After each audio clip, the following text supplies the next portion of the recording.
इमरान नाम है मेरा। बाप का नाम क्या है? जावेद। तू क्या करता है? मैकेनिक हूँ। अभी ये क्या वाक़या हुआ है? जो वाकया जो है वो हकीकत है। अभी 12 बजे बाहर आतिशबाजी हो रही थी, हम खाना खा रहे थे। कहाँ पे खाना खा रहे थे? पापोश होटल के अंदर? जी जी, होटल के अंदर। अच्छा, फिर? ठीक है, वो फायर के मैंने मैगजीन निकाला, हम्म, तीसरा चढ़ा हुआ था। अच्छा। वो टेबल पे रखते रखते बाजी को लग गया हमारे। किसको लग गया? बाजी को। क्या नाम है बाजी का? निदा।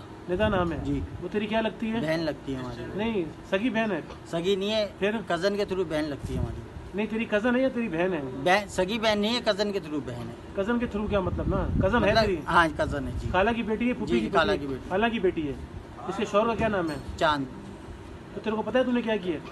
मुझे सब पता है साहब, मेरे से गलती हुई है, मैं मानता हूँ। ये टेबल पे हम वो बताएंगे आपको, जूस वाले। हाँ। हम गोलगप्पे वगैरह खा रहे, चाट वाट खा रहे, सब खा रहे। हाँ। जैसे 12 बजे हमने बोला नहीं, तो चलो। जब उसको गोली लग गई तो फिर तू कहाँ भाग गया था? मैं कहीं नहीं था भागा, मैं हॉस्पिटल लेके आया उसको। अच्छा, फिर? हॉस्पिटल लाके ट्रीटमेंट करवाया उसको। फिर तू कहाँ चला गया था? कहीं नहीं था गया, मैं उधर ही देख गया था, मैं बाहर गया था। पिस्टल छुपाने कहाँ गया था? पिस्टल छुपाने में कहीं नहीं था गया। फिर? वो बच्चे ही ले गए, मैं खुद परेशान हो गया कि क्या हुआ है। अच्छा, तेरे को शर्मिंदगी है अपने किए पे? बहुत शर्मिंदगी है साहब, मैं अभी तक पछता रहा हूँ। चलो ठीक है।